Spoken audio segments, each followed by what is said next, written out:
Hello, it's OT Julie. For this first activity here, we're going to do paper folding.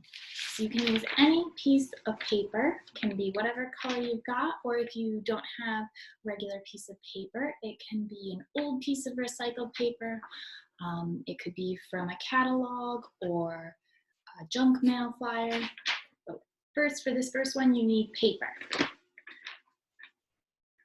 We want to bend our paper in the middle. So we're going to use both hands together and bending in the middle.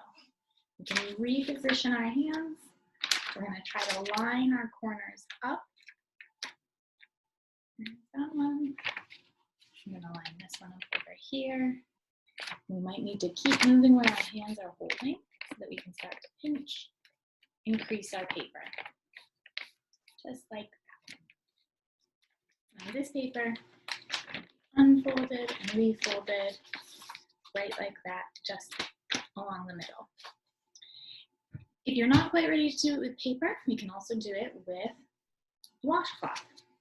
So you'll set your washcloth out in front of you. You're going to pick up these two corners, pinch at the corners, and bring it over so that they line up with the other two corners. You want both sets of corners lined up.